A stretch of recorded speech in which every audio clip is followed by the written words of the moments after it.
E finalmente chegou a hora de falar sobre Sonic 3 com spoilers, o que acontece no final do filme. Vamos comentar tudo agora. Fala pessoal, João Marcos Carneiro aqui para falar tudo sobre Sonic 3. E sem mais delongas, é incrível como esse filme relaciona tudo com família, sem ser mais um filme clichê sobre família, né? Como já virou Velozes e Furiosos, por exemplo.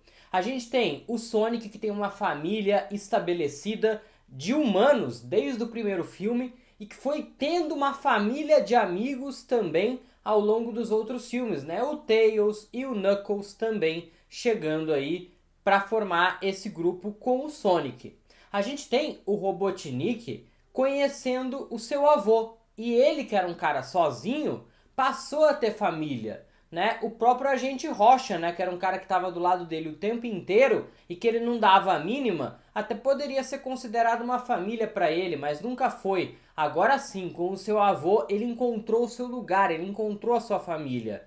E o Shadow, que tinha a Maria e que tudo que ele tinha foi tirado dele com a morte da Maria. Então, tudo isso ajuda a construir o pano de fundo que vai ser importante para o final do filme. Isso tudo acontece porque o avô do Robotnik, né, o Geralt Robotnik, tinha um plano, que era encontrar a sua grande engenhoca, a sua grande nave espacial, né, vou falar assim de uma maneira bem simplória. Os amantes dos videogames vão ficar bem bravos comigo, né, mas a ideia aqui é simplificar mesmo, ok?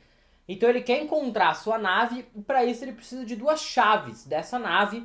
Uma estava com o Sonic e a outra estava na agência GUN, que era a agência que controlava essa questão dos alienígenas, né? Como são chamados ali o Knuckles, o Shadow, o Tails e o Sonic, certo? Então, o que acontece? Eles conseguem a primeira chave que estava com o Sonic, conseguem tirar dele bem facilmente, né? Naquelas piadinhas de eu não sou tão idiota assim de trazer a chave comigo. Eu sou idiota assim, realmente a chave está aqui, né? Essa piadinha tem no filme.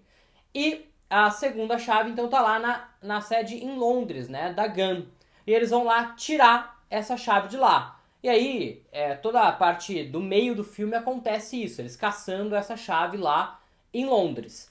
E é muito engraçado e tal. E aí, lá nessa sede, o que acontece? O Tom, né, ele acaba sendo ferido pelo Shadow e fica à beira da morte. Isso deixa o Sonic muito nervoso, muito revoltado. E é isso que une ele com o Shadow. Porque depois, pra conseguir caçar o Shadow de volta, ele fala pro Knuckles, que tinha sido responsável por esconder as 7 esmeraldas do caos, porque elas juntas poderiam causar algo muito perigoso. Ele consegue convencer o Knuckles a falar pra ele onde estão as 7 esmeraldas do caos e ele se transformar no Super Sonic, né? Pra conseguir derrotar o Shadow. Porém, ele faz isso não só com o intuito de derrotar o Shadow, que era a grande missão de todo o filme, mas também como forma de vingança. E aí quando ele percebe, ele e o Shadow estão lutando, o Shadow também vira o Super Shadow. E eles percebem que aquele momento é o momento em que ou une ou separa os dois, é que é o mais legal, né? Porque ele percebe que ele está fazendo a coisa errada, e ele percebe da onde vem todo o ódio do Shadow. Você não é aquilo que a sua vida fez de você, né? É tipo essa frase.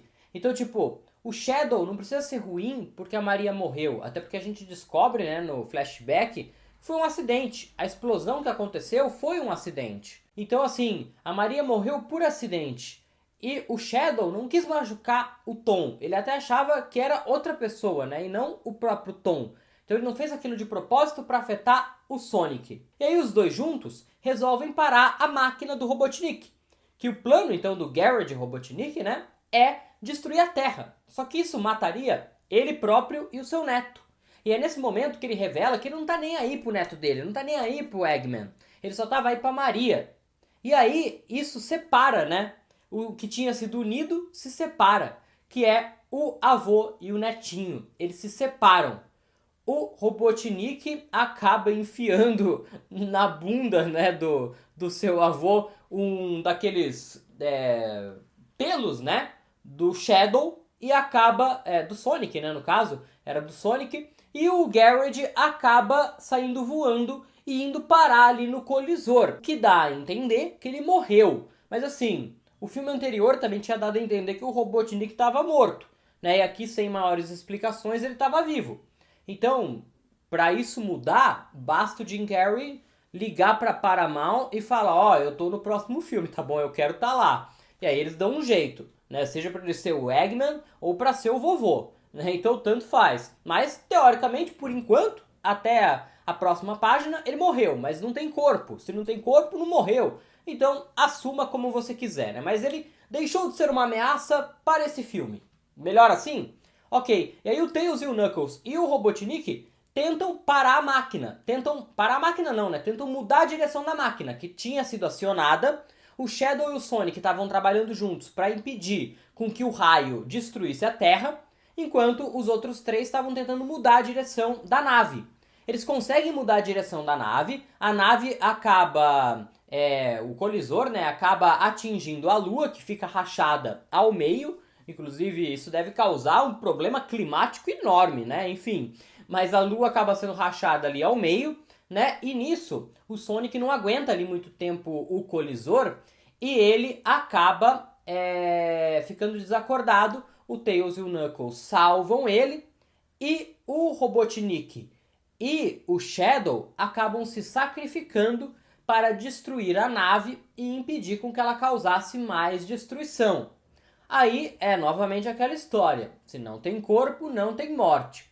Robotnik já era para ter morrido no outro filme, não morreu, pode voltar. Basta o Jim Carrey ter vontade de voltar, né? Vale lembrar que ele estava aposentado, ele falou que não ia mais atuar. Aí do nada ele voltou nesse filme, então ele pode voltar de novo, né? Inclusive eu vou fazer um vídeo só falando sobre o Jim Carrey nesse filme, porque ele merece e é um dos meus atores favoritos. Então fica ligado aqui no canal para não perder a análise completa sobre o vovô e o netinho nesse filme, porque tá incrível, tá sensacional. No fim a gente descobre que o Tom não morreu, ele tá vivo, tá tudo certo, né? E antes de morrer, né, o próprio Robotnik faz um discurso de amor ao próprio Rocha, né? E meio que passa o bastão para ele, né? O ator do Rocha é um ator famoso, gigantesco, para bancar o filme como o próprio Jim Carrey banca, né? Ele, no cartaz de todos os filmes, é um chamariz a mais, né? Não é só um filme do Sonic, é um filme do Sonic com o Jim Carrey. Foi uma das coisas que me atraiu também pro primeiro filme e continuou atraindo pros outros, né? Ao mesmo tempo, o Eggman ser o vilão de novo, mesmo que indiretamente, acaba sendo repetitivo pela quarta vez. Enfim, mas a gente vai falar mais sobre isso nas análises dos pós-créditos, porque os dois pós-créditos indicam coisas gigantescas pra gente. Então esse aqui é o final do filme, tudo acaba bem, mas nos pós-créditos temos mais coisas a conversar, inclusive sobre essa volta ou não do Robotnik. E para não perder a nossa análise de pós-créditos 1 e 2, você se liga aqui no canal, fique inscrito com o sininho para notificação aparecer logo que o vídeo sair no ar, ok? Deixa um like nesse vídeo que é muito importante para ajudar esse conteúdo a chegar para mais pessoas e mais pessoas conhecerem e entenderem o final aqui de Sonic 3, ok? E aqui na tela tem a nossa playlist completa com tudo sobre Sonic 3. Fica de olho aqui no canal para não perder mais nada sobre esse filmaço, porque tem muito vídeo chegando e já saiu também.